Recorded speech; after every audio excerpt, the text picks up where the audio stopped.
Weather update from the Met Office. Through into this evening and overnight and into tomorrow, largely dry with a mix of cloud and clear spells. Still fairly windy across the northwest of Scotland, though. We can see this clearly with the squeeze in the isobars as this frontal system makes its way in. Otherwise, generally high pressure across most of the country, bringing us that mix of cloud and clear spells overnight, turning a little bit chilly under those clearer skies too. Across Scotland, though, a cloudier picture, plenty of blustery winds overnight, with a risk of coastal gales by the time we reach the morning, and just some outbreaks of rain edging into the Outer Hebrides. A fairly cool night under those clearer skies, but not turning quite as chilly as it did last night.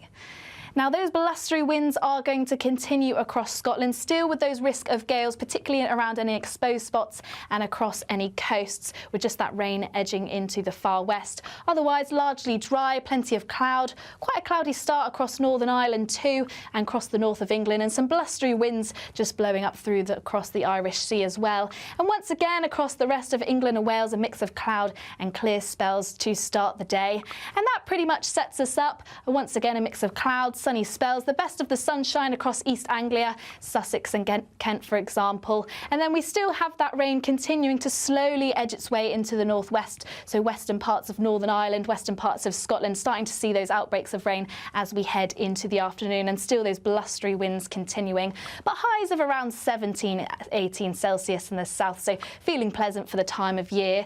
Heading into Friday, quite an unsettled day. We've got those outbreaks of rain erratically moving their way eastwards across the country, some heavy downpours at times. As this clears away, we will see some brighter weather along with some showers too. This sets us up for a fairly unsettled weekend with rain and showers, so stay updated. Otherwise, that's it from me. Bye for now. A nice bright morning will generate a lovely warm day, right through to the evening. Boxed Solar, sponsors of weather on GB News. The latest GB News travel. Good evening, I'm Johnny Ratner. Here's your latest. The M55 in Lancashire is currently blocked eastbound at junction 2 at the A582, just west of Preston, at the scene of an accident. The M1 in Leicestershire is down to 2 lanes. The 2 outside lanes blocked off northbound just before the East Midlands Airport turn off junction 24 at the scene of a crash, causing long queues back along the A42 approaching the motorway. On the M11 in Essex, the southbound exit at junction 7, that's the Harlow exit, closed where a car's broken down. On the Surrey stretch of the M25, the inside lane on that 4-lane stretch blocked off anti-clockwise. Junction 9 to 8, the Leatherhead-Reigate stretch, emergency pothole repair works are underway. The queue nearly back to the A3. And on the Kent stretch, the clockwise carriageway partly blocked just after the Queensy Bridge, and the scene of an accident causing queues back over the bridge into Essex. And that's the latest. You can stay up to date throughout the day by visiting our website, gbnews.com. This is the final week to grab your chance to win a whopping £36,000 cash in the Great British Giveaway. That's like having £3,000 each month for an entire year. Extra cash in your bank account that you can do whatever you like with. Make sure you don't miss out. Get your entry in now. Just one entry could make you the winner. For another chance to win £36,000 in tax-free cash, text CASH to 63232. One entry costs £2 plus one standard network rate message, or text BONUS to 63232. 5 entries cost £5 plus one standard network rate message. You can enter online at gbnews.com/win. Entries start from just £2, or post your name and number to GB08 PO Box 8690 Derby DE1 9TT. UK only. Entrance must be 18 or over. Lines close 5 p.m. this Friday. Please check the closing time if listening or watching on demand. Good luck. Welcome to State of the Nation, daily plunge into the stories shaping our country.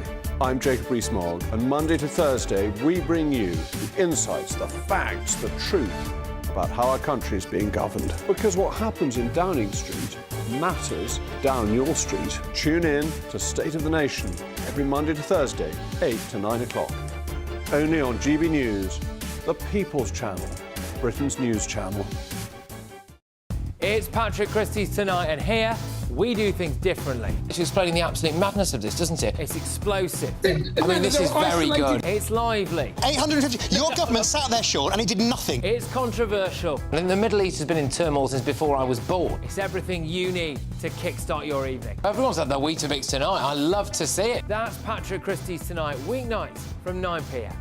Only on GB News, the People's Channel, Britain's news channel.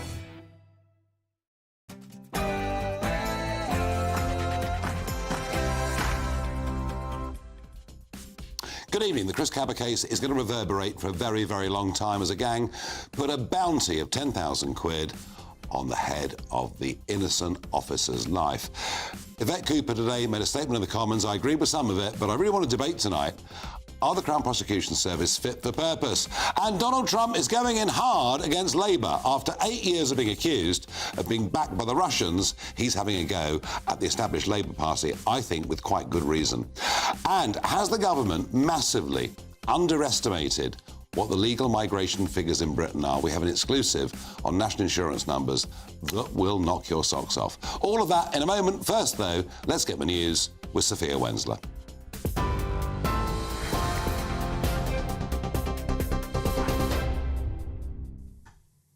Nigel, thank you. Good evening. These are your headlines from the GB newsroom.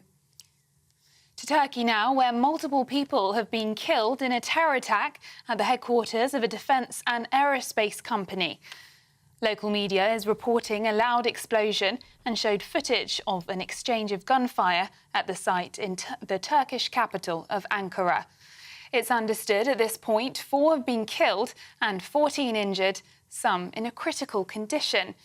An image has now emerged on the alleged gunman. He's in the security image where they've captured him on air, on television, showing a man carrying a backpack and holding an assault rifle. Back in the UK, Dorset police investigating 3 unexplained deaths in a care home in Swanage say carbon monoxide poisoning is now the primary line of inquiry. The force have been giving an update on the ongoing incident at Gainsborough Care Home, where 48 elderly residents were living. South Western Ambulance Service responded in the early hours of this morning, dispatching a hazard response team and 10 double-crewed ambulances. Chief Superintendent Heather Dixie said 7 people have now been taken to hospital as a precaution, but assured that there is no risk to the wider public. Turning to the House of Commons, where Angela Rayner was filling in for Sir Keir Starmer today at Prime Minister's questions. The Deputy Prime Minister came under pressure for more action against what Labour MP Mike Tapp called the evil smuggling gangs after the deadly sinking of a migrant boat in the English Channel this morning. In response, Angela Rayner insisted the government is establishing a credible plan to protect UK borders with millions of pounds of investment to combat people smuggling. Meanwhile, Yvette Cooper has announced that firearms officers facing trial over shooting suspects will receive anonymity up to the point of conviction. The Home Secretary's common statement follows the jury's decision to clear police marksman Martin Blake of the murder of Chris Kaba, who was unarmed when shot. Further details on the review are expected from the Home Secretary tomorrow. Sir Keir Starmer insists his relationship with Donald Trump is intact despite claims Labour interfered in the US election. Trump's campaign filed a complaint accusing Labour of illegally supporting Kamala Harris, citing meetings between senior Labour officials and her team. Starmer dismissed the claims, stating Labour members are in the US voluntarily, as they've done in previous elections, and said he'll work with whoever becomes the next US president. And the former world's strongest man winner and British shot put record holder Geoff Capes has died at the age of 75. Capes set the record for the furthest shot put thrown by a British man with a distance of 21.68 metres in 1980. In a statement, his family said the family of Geoffrey Capes would like to announce his sad passing today on the 23rd of October. Those are the latest GB News headlines. Now it's back to Nigel. For the very latest GB News direct to your smartphone, sign up to News Alerts by scanning the QR code or go to gbnews.com/alerts.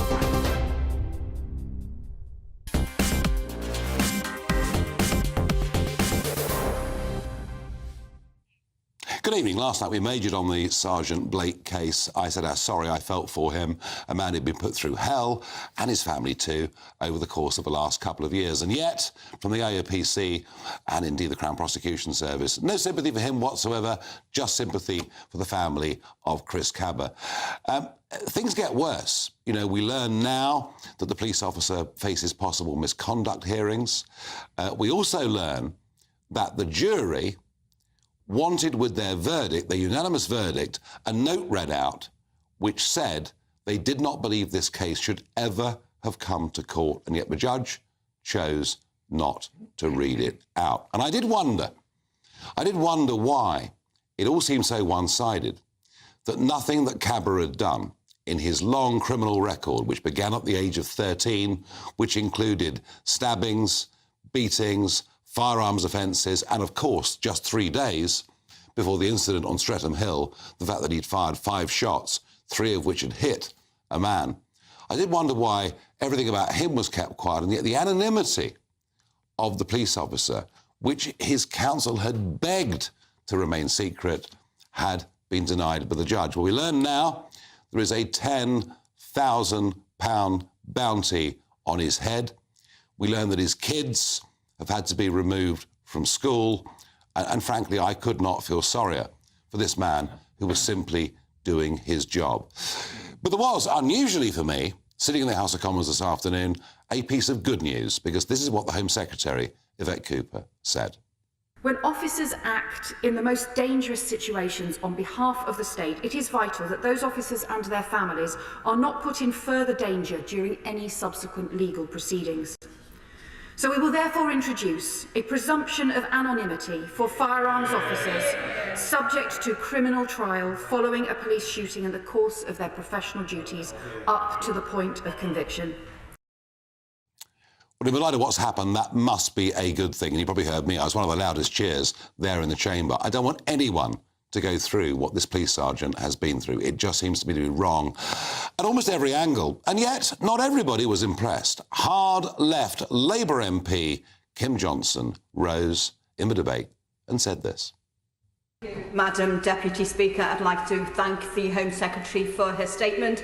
I'd also like to send my condolences to the family, friends and loved ones of Chris Kaba, particularly this week while the media are using racist gang tropes to justify the killing of Chris Kaba. 1,900 people have died in police custody since 1990. 1990, and I would say that the police do have protections. You know, we know that our black communities are over-policed and under-supported, so can the Home Secretary give us assurances that we and our communities are kept safe and that extra protections are not given to the police because they already have the protections they need? Well, again, the same line there, no sympathy at all for the police officer, the police sergeant, rather, and his family, but plenty for Chris Kaba. But here's the really interesting thing. Why did the Crown Prosecution Service in the first place push for a murder conviction as opposed to a manslaughter one?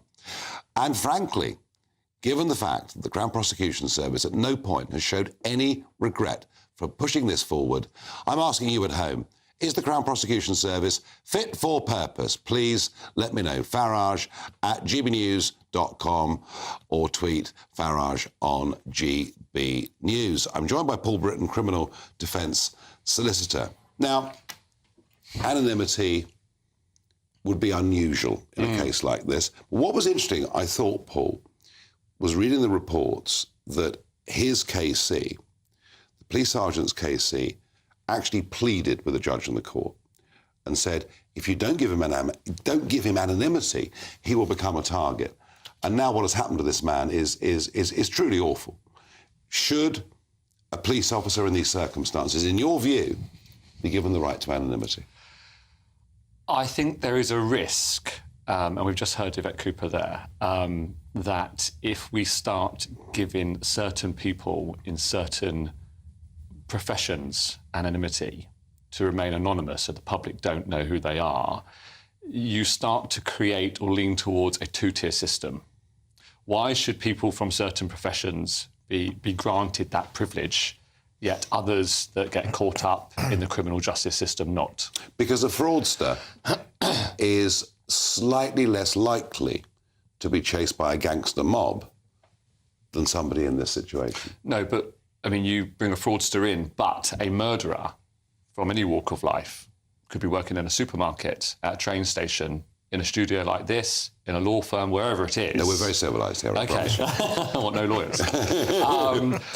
You know, why should we pick who benefits from... And it is a privilege to remain anonymous, because what's so important, and what many criticise when things are done in secrecy, is that there is no transparency, and we must ensure that there is transparency, and the public have a right to see the proceedings. And in any event...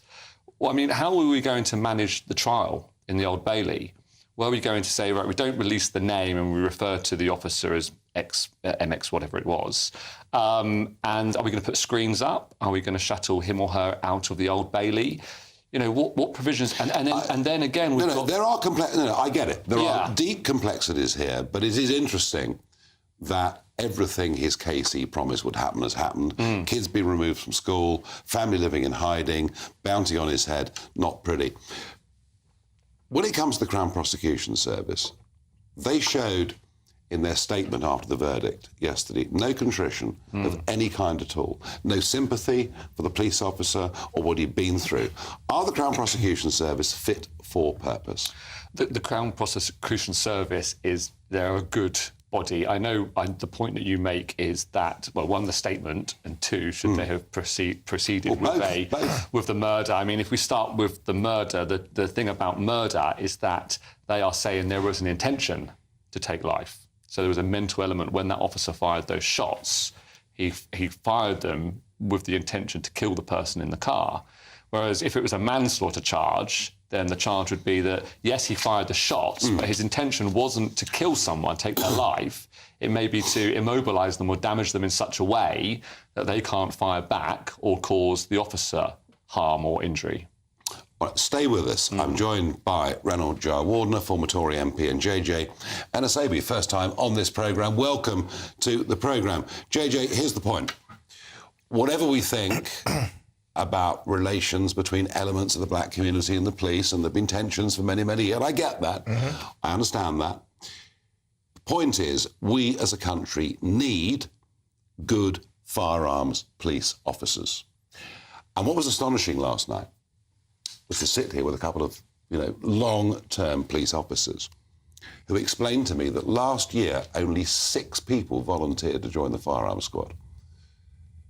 I don't know how you feel about this case, about Chris Kaba, about what's been said, but we do need good police, don't we? We need good police, but the Met have shown time and time again that they can't be trusted. Whether it's policing black communities, whether it's policing women, the Met Police have proven that we cannot trust them from anyone of any walk of life, unless perhaps you're a white male, perhaps then you are safer than a woman or So you really believe that difference is there? When we look at use of force by the police, the statistics are there. It's not my personal opinion. I look purely at the statistics. Use of force is disproportionately used against members of the black community and people of colour than it is against anyone else. Is that possibly because the drug gang culture is bigger in parts of the black community? I mean, dare we discuss this? But we ought to. Well, if we discuss drugs, for example, you look at the damage that county lines gangs do to this country. So if the drug that you're trying to get off the streets is cocaine, why are police disproportionately using stop and search, and the excuse that they use to stop and search black boys is they smell marijuana? You are now in Parliament yourself. That place has been reportedly rampant with cocaine use. If the police want to stop cocaine use, why not go and stop and search random politicians? Why not go down to Chelsea, to the affluent areas of this country? I wouldn't disagree. Exactly, but they choose not to do that. But the difference is that cocaine use is, at least not in this country, less frequently directly associated with knife crime than perhaps street cannabis use. Oh, no, I disagree. I think that these gangs are fighting over a mixture of dealing cannabis and cocaine. And if the police really wanted to stop it, they wouldn't be going after kids who are doing the dealing. They'd be going after stopping the users. No, fair enough. Reynold, I found that a very welcome statement.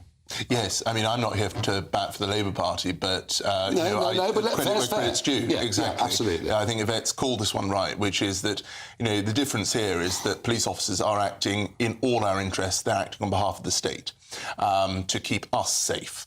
And so if they are taking those life and death decisions, as has been proven in this case, on behalf of us all, then they deserve, I think, this special recognition to protect themselves, to protect the force in terms of getting the best people into those roles, as you've said, but also to make sure that they can actually fare justice, which is equally important for them. And we must make sure that, whereas in this case, where campaigns against the Met Police led to this prosecution, in my view, and led to a prosecution that should never have come forward in the first place, in my view, those sorts of things don't happen again. You've been an MP for many years. I mean, JJ makes a point. I mean, I personally would much rather we didn't even talk about colour or race in any way at all. I'd rather we just judge people who they are. I hate the segmentation of society on the grounds of race or sexual orientation. But there is, rightly or wrongly, there is still a feeling in parts of the black community that the police aren't on their side. Yeah, I'm sure there is a feeling in various communities across this country, as someone who is clearly not a white male. However, I'd say that it is right that police target their resources to protect the public in whatever way they possibly can. And if they foresee that there is a greater risk from any particular individual, whatever colour they might be, then they should stop and search the individual. They should make sure that the public are protected. Let's go to 2010, Raoul Moat. He shoots and kills someone, injures other people, shoots and blinds a police officer. The police then catch him in a field. They have time to take him out, to eliminate him. Instead, they try and negotiate with him for 6 hours. I remember. And in that situation, I think it's the right thing to do, try and negotiate. But why, in London, with the Met Police, there's been 4 men since 2005, 4 men who are unarmed, shot dead by the police. Right, let me ask you, all four men, people of colour. I am not here to argue that the police are perfect. We're human beings. We're all deeply imperfect. Me, perhaps more than others in some ways. But if you just think about what happened that night, 2 years ago, on Streatham Hill, was that police officer not right to discharge the firearm? I don't think he was right to discharge the firearm. Yeah, I don't think he was. So see his colleagues run over by a maniac in a car who knew the police were on his tail for shooting 3 days previously. You're saying seeing his colleagues being run over. None of his colleagues were run over. The car, and from the evidence that we've seen, yes, the car at first that Chris Kaba was in was going back and forth. Then a police Volvo pulls up behind it and closes it in further. The car was stationary when Chris Kaba was shot. It wasn't going back and forth. However, I do understand that the car itself, the Audi, had been involved in a shooting the day before, so the police were going there with that knowledge. That's right. Kaba 3 days earlier, another shooting the day before. We don't know whether Kaba was part of it. Final thought on this debate. Isn't that reason enough? I mean, the Audi was involved in a firearms incident days before. The police are pursuing that car. It's been hemmed in. It's reversing forwards and backwards. I think the officer was right to discharge his firearm. It's sad, and it genuinely is sad that someone has lost their life.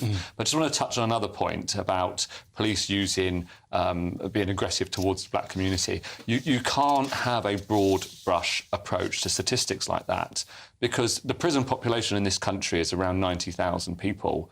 Only 4,000 of them are women. If we were to look at that statistic, we would say men are penalised, targeted by the police. That's just not the case. It may be that men have a propensity to commit crimes more than women. I tell you what we do have, folks. We have an increasing level of distrust in policing and criminal justice in this country at a number of levels. I'm drawing stumps on that. In a moment, we're going to discuss the complaint by Campaign Trump that has gone in to the Federal Electoral Commission about foreign interference in the election campaign by, yes, the governing Labour Party of Great Britain. Is it a justified complaint? All of that in just a moment. Britain's Newsroom, weekday mornings from 9:30. So I'm one of the lucky ones. I'm going to see your show, Behind the Shoulder Pads, one night only at the Adelphi Theatre, October the 22nd. You're talking about your extraordinary life. Stage, screen, published author, 19 books, TV, most important. Yeah. Is there anyone who's managed to straddle, 7, 8 decades in showbiz and still be at the top? Yes. I was thinking about that the other day because somebody said, the last of good. There is Shirley MacLaine. Sure. She started at the same time as me. Right. Sophia Loren. Yeah. She started around the same time. She's not working much, though. It's true, she's not, but she's still out there being, a major icon.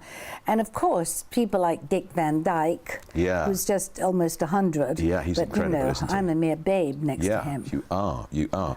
But and I was thinking about, you've written some extraordinary, wicked, waspish diaries, which of course you can because you've worked with so many people. Look at the names: Frank Sinatra, Lana Turner, Elizabeth Taylor, Dean Martin, Gregory Peck, Richard Burton, Paul Newman. The list goes on and on. And my Gene favourite. Kelly. Was he your favourite? Yes. Why?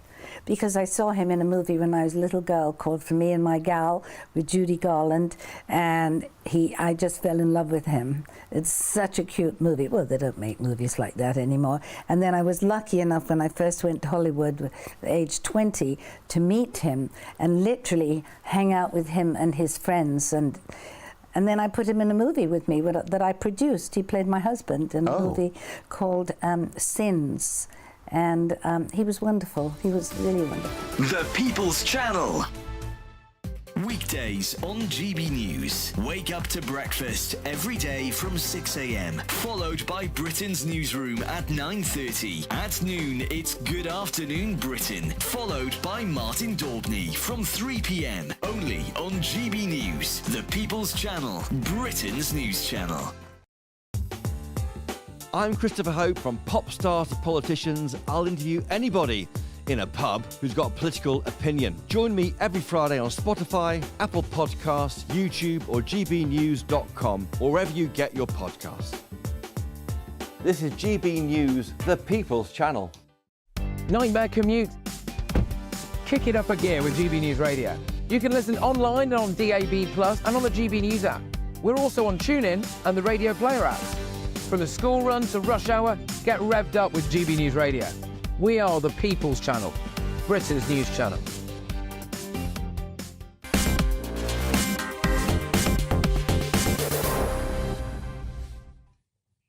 So the news broke about 9 o'clock last night that Campaign Trump had reported the British Labour government's actions to the Federal Elections Committee in America. Now, that's not because it's what Labour done, it's the fact that the Democrats have accepted help that the Republicans believe to be illegal. You are allowed to go to America if you wish to do so and campaign for another political party. I've done so myself, but you can't do it if you're being paid or funded or hosted in any way. And here is the problem.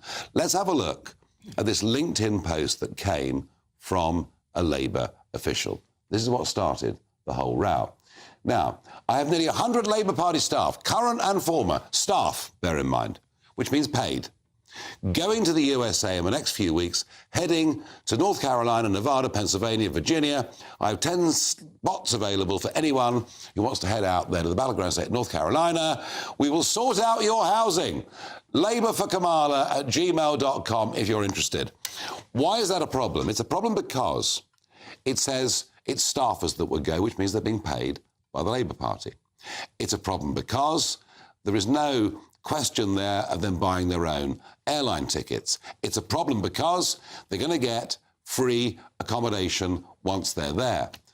On the basis of those words, that is a breach of US electoral law, which the Democrats were happy to accept.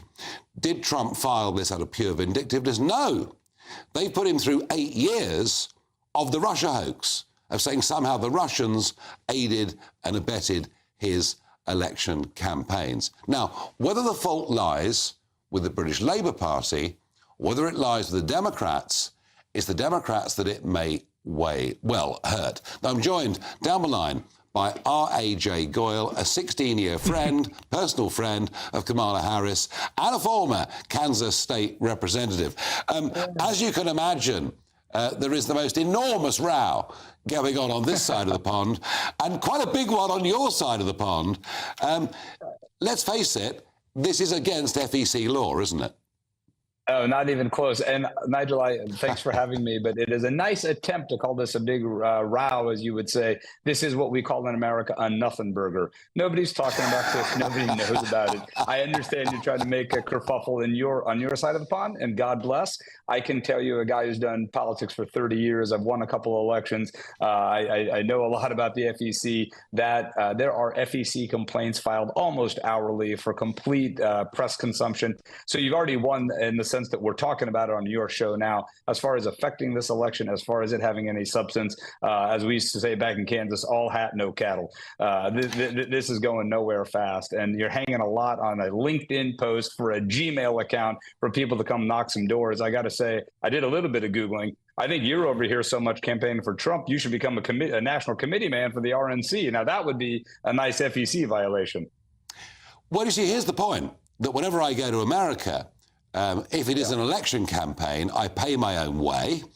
And I'm even so careful as to say, I can't tell you who you should vote for, even if it's deeply implied. So no problem, as far as you're concerned, there's no problem that the elected government of the United Kingdom, given the very important relationship between us in terms of shared intelligence, in terms of military action, in terms of trade, business, commerce, there's no problem that the British government interferes in a US election with paid members of staff. You're really happy with that?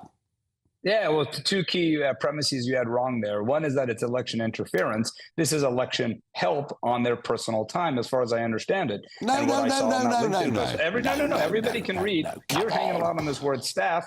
I don't know if they're paid or not by the Labour Party. Now, let me tell you volunteers, are they? For your internal purposes, Nigel, for UK politics, if this affects the bilateral relationship, I'll leave that to you. And so that's a domestic issue for you to figure out on your side of the aisle, on your side of the pond. In American politics, the concept of somebody coming over from Canada or Britain or France or wherever and knocking doors and getting involved in our process. Remember, it's $1,000 limit for the transportation, not under our law, under the FEC. I talked to them today, in fact, just to prepare for this.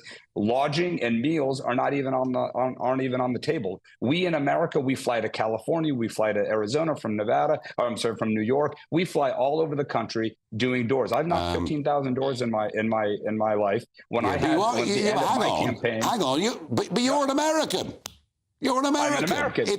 What I'm saying is that in American campaigns, we allow people to come and knock our doors. If people gave money to our campaigns, that is a bright line violation. I would agree with you all day long.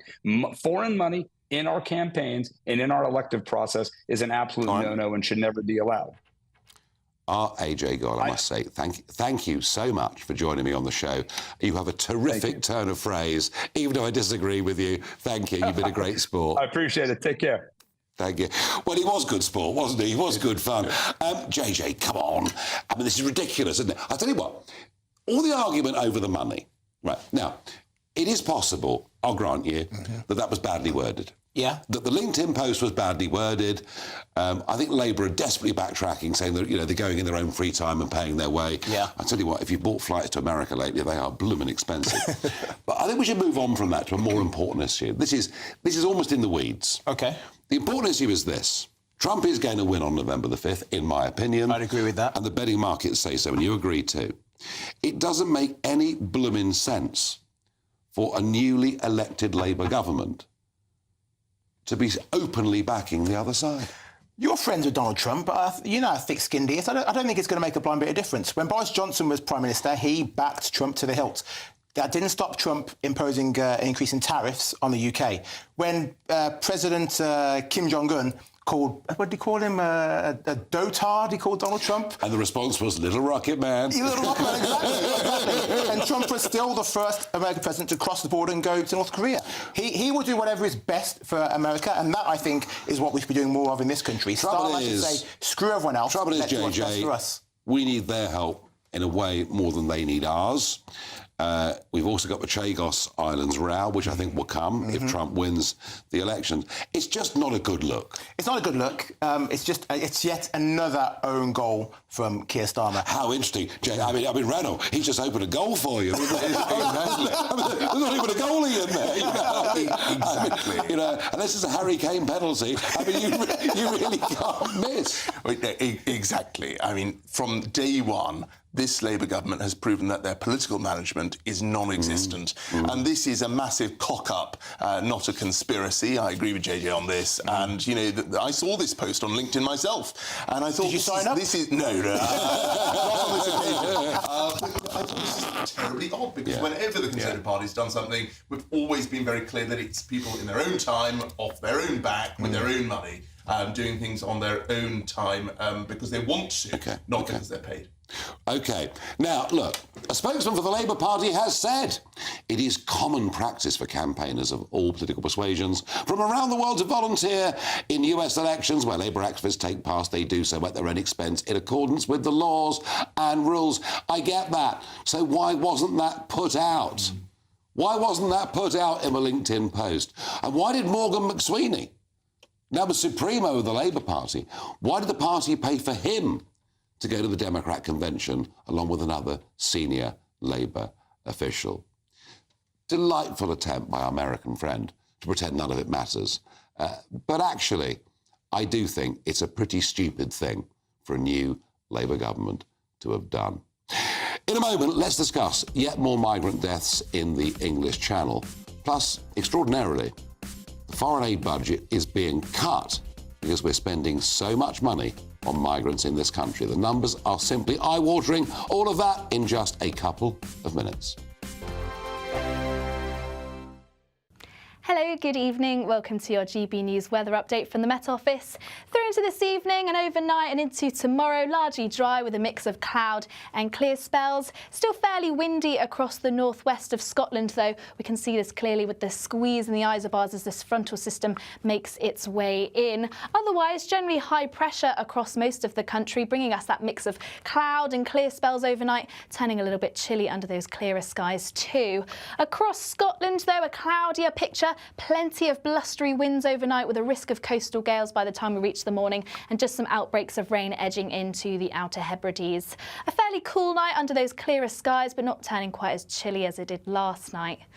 Now, those blustery winds are going to continue across Scotland, still with those risk of gales, particularly around any exposed spots and across any coasts, with just that rain edging into the far west. Otherwise, largely dry, plenty of cloud, quite a cloudy start across Northern Ireland too, and across the north of England, and some blustery winds just blowing up through across the Irish Sea as well. And once again, across the rest of England and Wales, a mix of cloud and clear spells to start the day.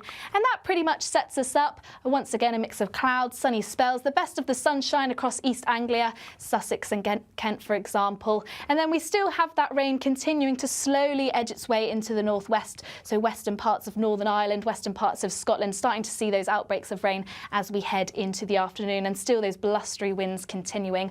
But highs of around 17, 18 Celsius in the south, so feeling pleasant for the time of year. Heading into Friday, quite an unsettled day. We've got those outbreaks of rain erratically moving their way eastwards across the country, some heavy downpours at times. As this clears away, we will see some brighter weather along with some showers too. This sets us up for a fairly unsettled weekend with rain and showers, so stay updated. Otherwise, that's it from me. Bye for now. Good Afternoon Britain isn't just about us. The wonderful thing about this programme is it's about everyone watching. It's an interactive programme. Well, there absolutely is something to see here, and we're going to be talking about it more. Whether it's breaking royal news, Will, please bring us up to date. Or indeed a particularly punchy speech in the House of Commons. Very, very curious. We bring it to you live, and then we bring you live reaction as well. That's Good Afternoon Britain, weekdays from midday. Only on GB News, the People's Channel, Britain's news channel. Mark Dolan tonight is your weekend dose of news, debate and entertainment. This sounds like a wild conspiracy theory. Don't miss My Big Opinion. Mark Meets and My Take at 10. Democracy is a funny old thing. And we don't do boring, not on my watch. I just won't have it. Let's go and get another glass of that bubbly. You've earned it. That's Mark Dolan tonight, Saturday and Sunday, 9 to 11, only on GB News. The People's Channel, Britain's news channel.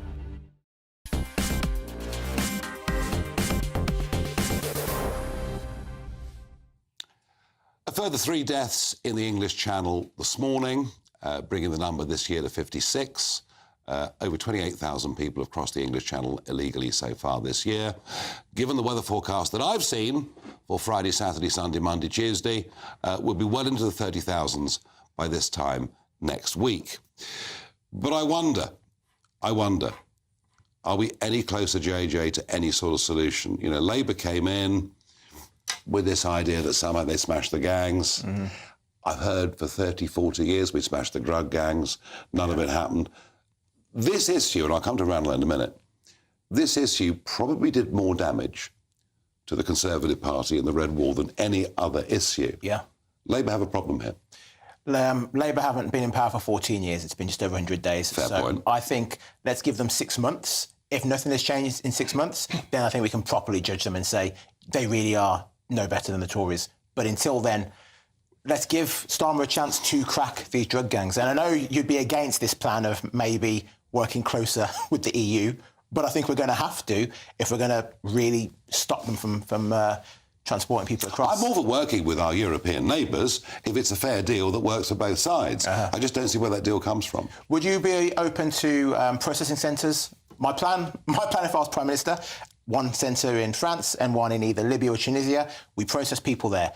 If then anyone comes across on a small boat, automatically they are sent back home. Because if you give them the option at least to be able to apply without having to come on British soil. If a deal was struck, those we rejected would be deported immediately. Yeah. We'd be making progress. Ranulph, you know, you were there. You saw that this did your party enormous harm. For sure. I mean, stop the boats, big images at Lyd Airport, exactly. Boris, Rishi. Yeah.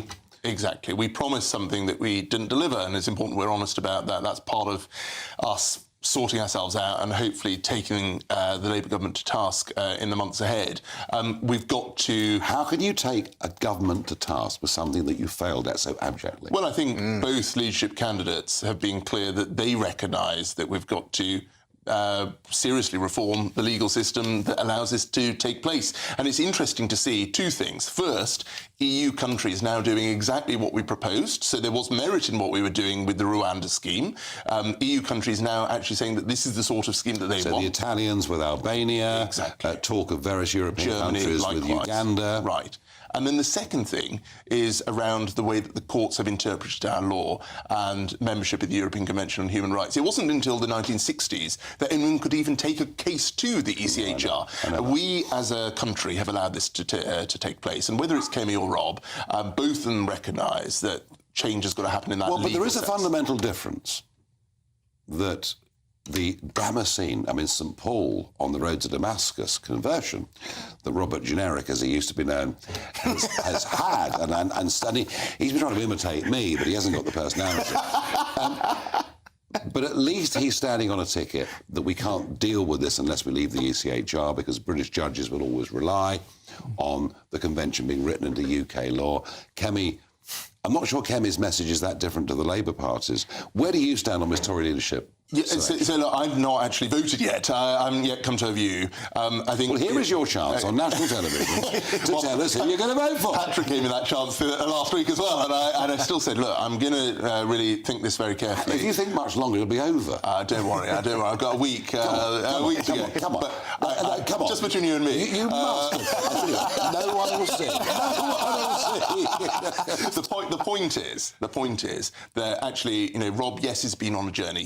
He'd admit that himself, but he's come to a clear conclusion. And Kemi, likewise, in fairness to her, has said she's not against leaving the ECHR. She wants to leave that open. Both recognise that is an important challenge in our legal system.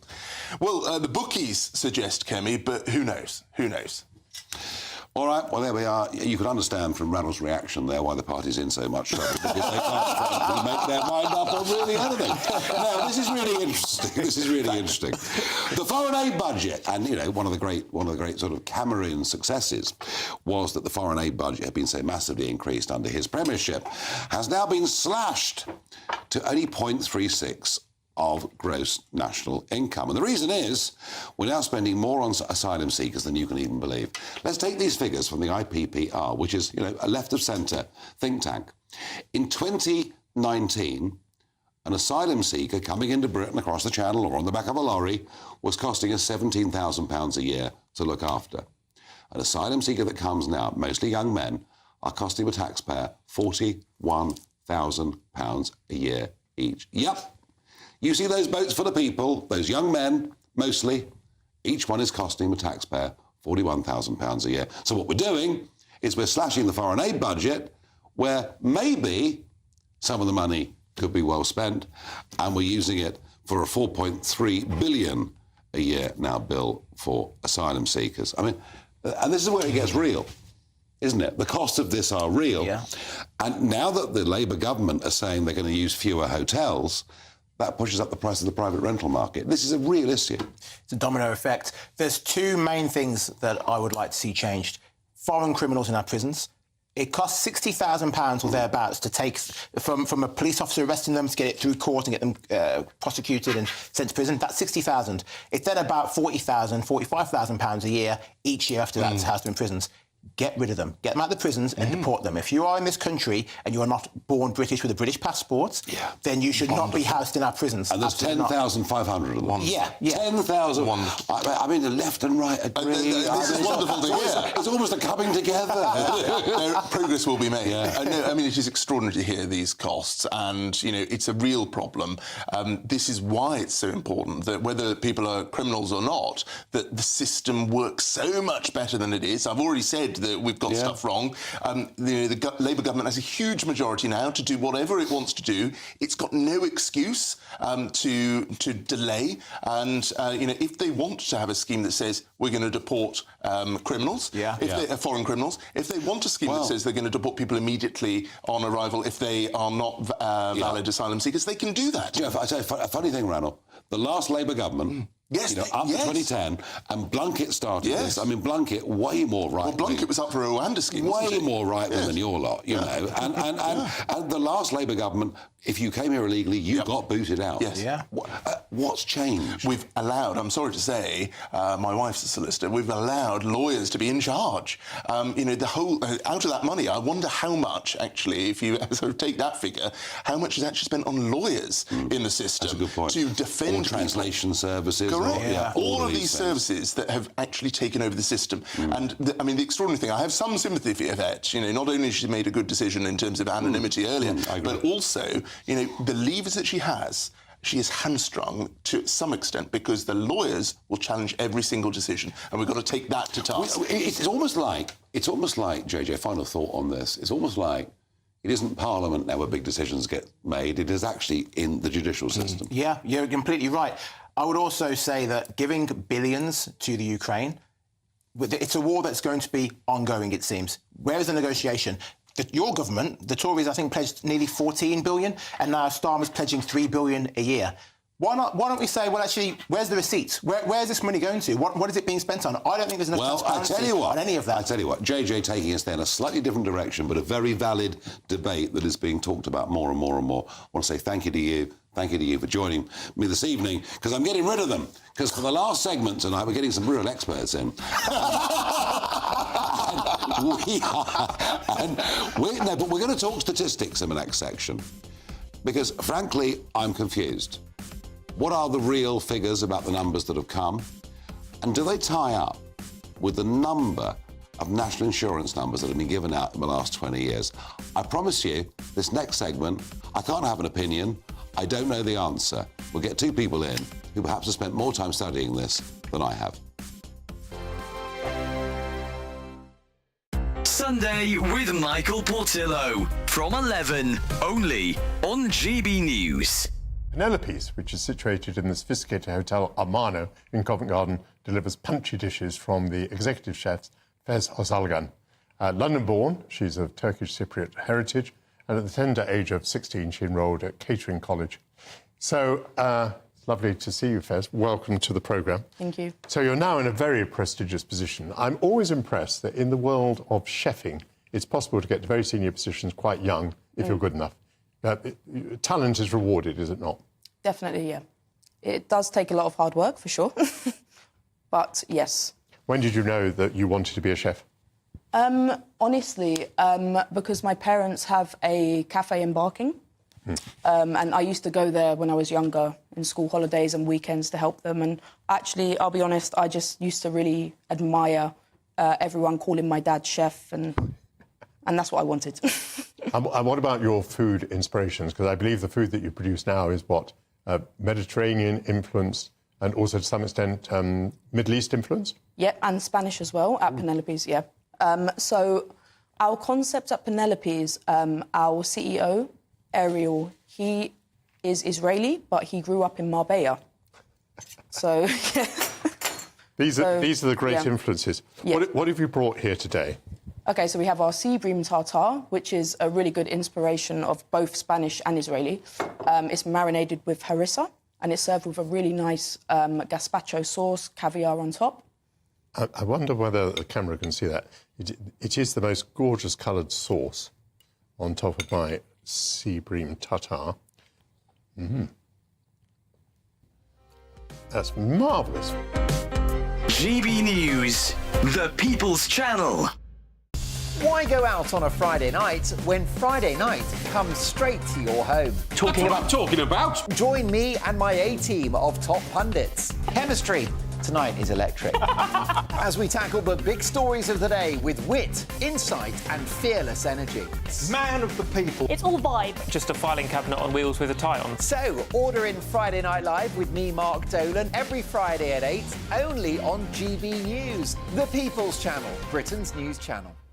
It's Patrick Christie's Tonight, and here we do things differently. It's explaining the absolute madness of this, doesn't it? It's explosive. I mean, this is very good. It's lively. 850. Your government sat there, Sean, and it did nothing. It's controversial. And the Middle East has been in turmoil since before I was born. It's everything you need to kickstart your evening. Everyone's had their Weetabix tonight. I love to see it. That's Patrick Christie's Tonight, weeknights from 9 p.m.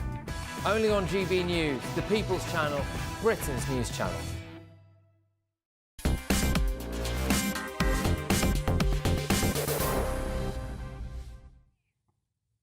Now, look, hands up, I'll admit it, I bang on regularly about the exploding population in this country and the impact that it has on literally everything in our lives.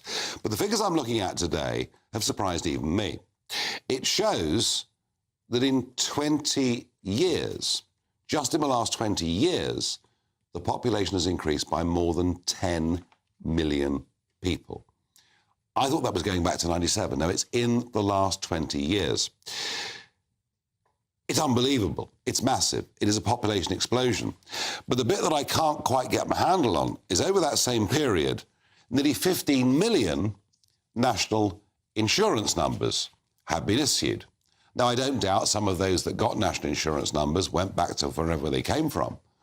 But I just wonder, given that we measure net migration by doing passenger surveys on aeroplanes, on Eurostar, is the truth of it that our population actually is much, much bigger than the official 68 million? I'll be honest, I don't know. I have my suspicions. Let's ask a couple of people who've done a bit more work on this than I have. Ben Phillips is Deputy Chairman of the Campaign for an Independent Britain. I mean, those numbers...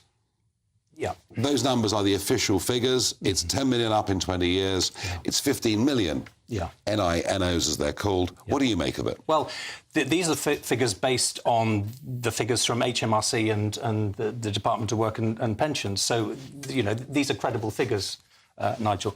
And the increase in numbers is simply staggering. 2002-3, 365,114, up to, as you say, 940,000 by 2023. And the year before, 2022-23, 1,112,222. I believe these figures. I don't believe the government's figures. I mean, Robert Jenrick only...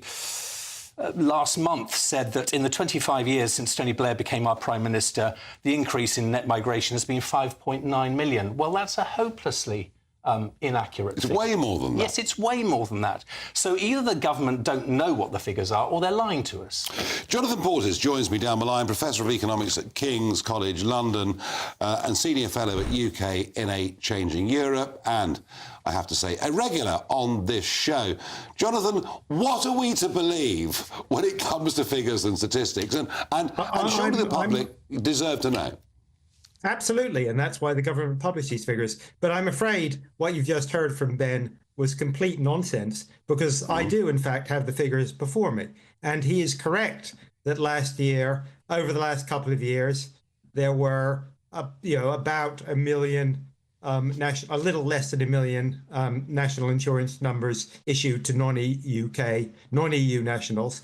But that corresponds very closely to the gross immigration figures for non-EU nationals. Actually, the figures match up remarkably well. There were almost, pretty close. The same number of national insurance numbers were issued as the official ONS statistics show immigration. So to claim that there's some big discrepancy, Ben is just, I'm afraid, making this up. And let me also correct you, Nigel, because you said we measure migration using the International Passenger Survey. That is false, and it has been for some years. Unfortunately, some of the anti-migration groups haven't really kept up with what's actually happened. We do actually measure immigration by counting the number of visas that are issued and recording when people whose visas have been issued enter the country. Now, you may remember that both you and I criticized the government back in 2016 because there was then a very clear,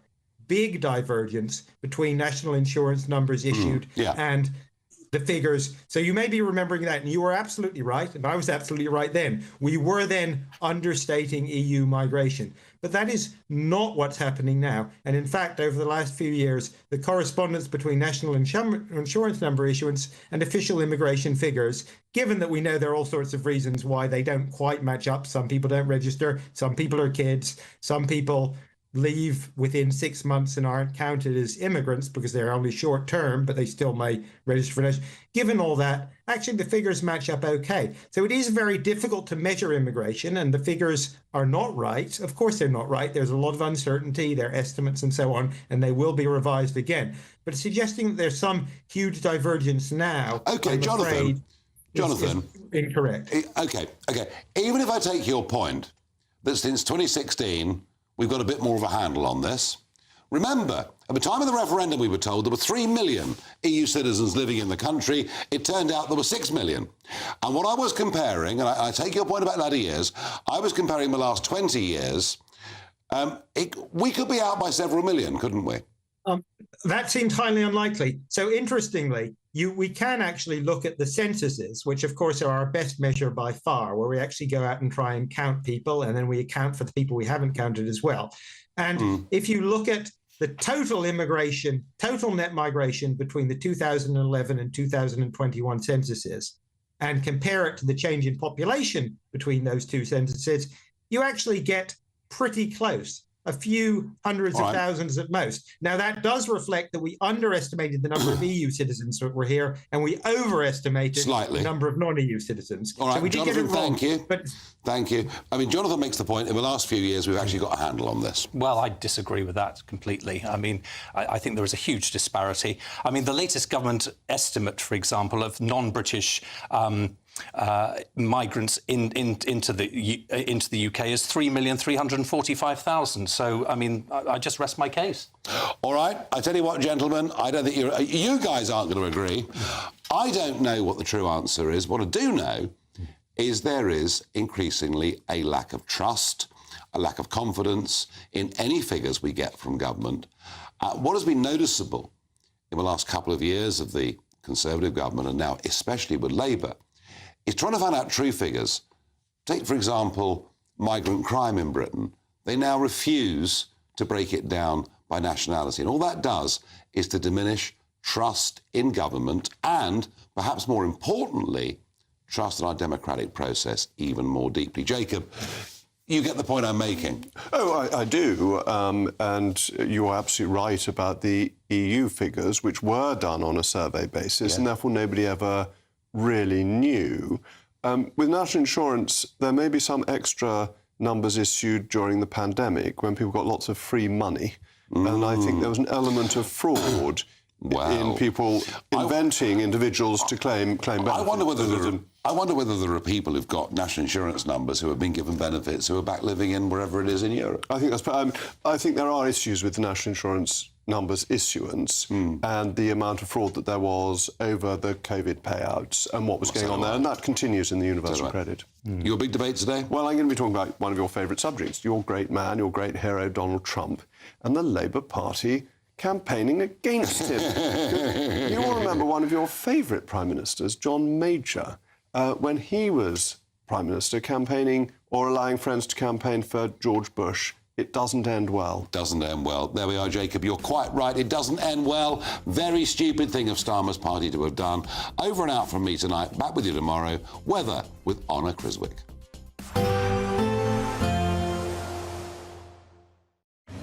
Even though we'll see a cloudy start, it'll be a bright outlook for the rest of the day. Boxed Solar, sponsors of weather on GB News. Hello, good evening. Welcome to your GB News weather update from the Met Office. Through into this evening and overnight and into tomorrow, largely dry with a mix of cloud and clear spells. Still fairly windy across the northwest of Scotland, though. We can see